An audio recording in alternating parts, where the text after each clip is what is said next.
Salam sejahtera Malaysia, terima kasih kerana menonton video-video dalam channel ini. Sebelum kita mula, jangan lupa untuk tekan tombol subscribe, share, like dan komen. Let's go! Salam sejahtera, salam perpaduan dan selamat petang kepada semua pendengar berita panas petang ini dipetik dari FMT bertajuk Anwar boleh file saman fitnah untuk bertahan reputasi kata peguam. Berita penuh Petaling Jaya, Anwar Ibrahim mempunyai hak untuk memfailkan saman fitnah dalam kedua-dua kapasiti pribadi dan awam kerana undang-undang membenarkannya berbuat demikian walaupun beliau kini memegang jawatan awam yang sangat tinggi, kata seorang peguam. Guok Ngek Siong berkata, keputusan majoriti Mahkamah Persekutuan yang dikeluarkan tahun lepas menyatakan bahawa pegawai awam juga mempunyai reputasi untuk dilindungi. Dalam kes itu, bekas Ketua Menteri Pulau Pinang Lim Guang Eng memenangi rayuannya terhadap kumpulan hak Melayu Perkasa yang melabelnya sebagai pengkhianat kerana didakwa mendedahkan rahsia negara kepada kerajaan Singapura.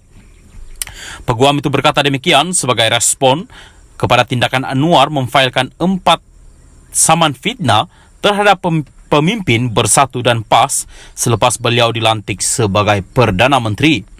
Presiden PKR itu memfailkan saman terhadap Menteri Besar Kedah Sanusi MD Nor kerana didakwa menggambarkan beliau sebagai tidak bermoral.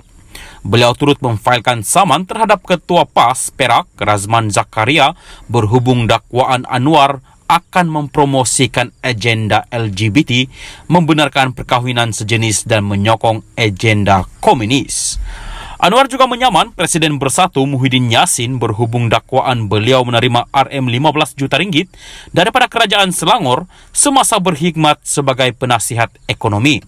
Selain itu, beliau mengheret Ahli Parlimen Kuala Terengganu Ahmad Amzad Hashim ke mahkamah kerana didakwa mengeluarkan kenyataan berunsur fitnah bahawa Anwar berbohong tentang menerima gaji RM1 semasa menjadi penasihat ekonomi Selangor. Giok berkata, tokoh masyarakat hanya patut memfailkan tindakan fitnah dan tidak menggunakan instrumen kerajaan seperti polis dan pendakwa raya untuk memfailkan tuduhan jenayah. Dana awam akan digunakan jika kertas siasatan dibuka untuk kes-kes yang sepatutnya difailkan saman sivil, katanya. Bagaimanapun, Giok berkata tokoh masyarakat patut menyaman atas kapasiti hak individu mereka sebagai warga negara.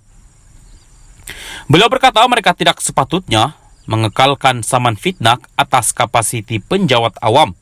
Tindakan Anwar menyaman defendan betul, katanya, kerana mereka telah membuat serangan langsung dan peribadi. Bagaimanapun, Peguam Syed Iskandar Syed Jaafar berkata, individu yang memegang jawatan politik tinggi harus mengelak daripada memulakan saman fitnah melainkan tiada alternatif.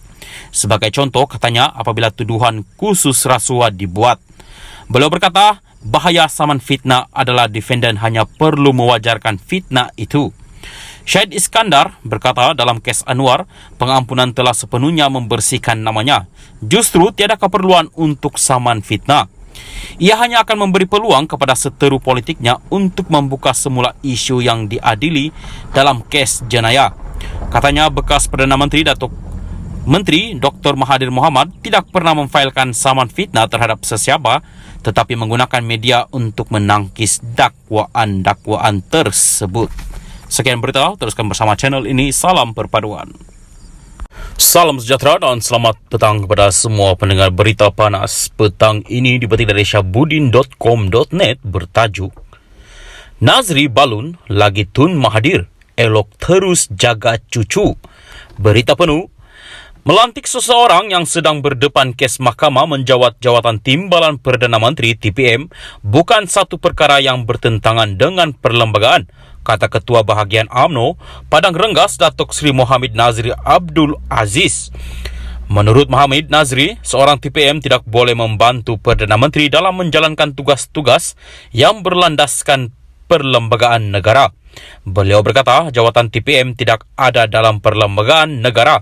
Sebaliknya, ia amalan politik yang bermula ketika negara ini mencapai kemerdekaan.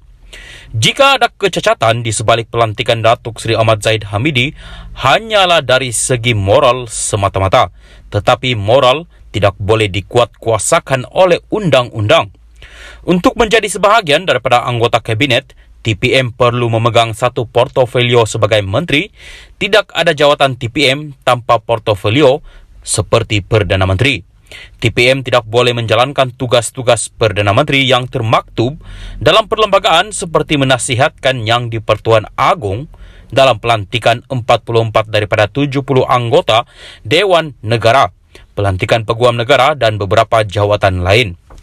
TPM juga tidak boleh mengambil alih tugas PM dalam melantik pengurusi-pengurusi syarikat berkaitan kerajaan GLC. Ia adalah tugas PM yang ditetapkan dalam perlembagaan. Sekiranya apa-apa berlaku ke atas PM, ia tidak bermakna TPM akan terus menggantikannya kerana ia adalah kuasa Yang di-Pertuan Agong, katanya kepada Astro Awani.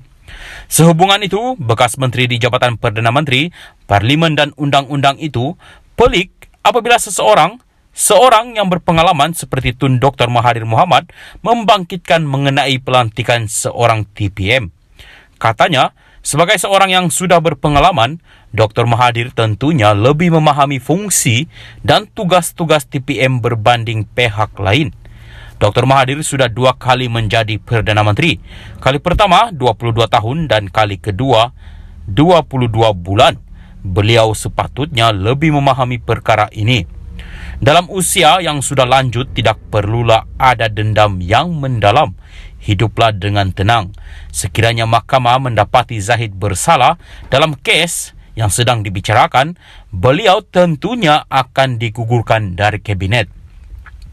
Dr. Mahathir berkata beliau mahu menjaga cucu buat masa ini, dan saya rasa itulah sepatutnya beliau lakukan, bukan lagi mencampuri urusan kerajaan, katanya lagi. Awal hari ini, Dr. Mahathir mempersoalkan pelantikan TPM yang masih berdepan pendakwaan mahkamah. Menerusi entry terbaru di akaun Twitter pribadinya, bekas ahli Parlimen Langkawi itu berpendapat perlu satu bentuk reformasi terhadap jawatan tersebut. Sekian berita, teruskan bersama channel ini. Salam perpaduan.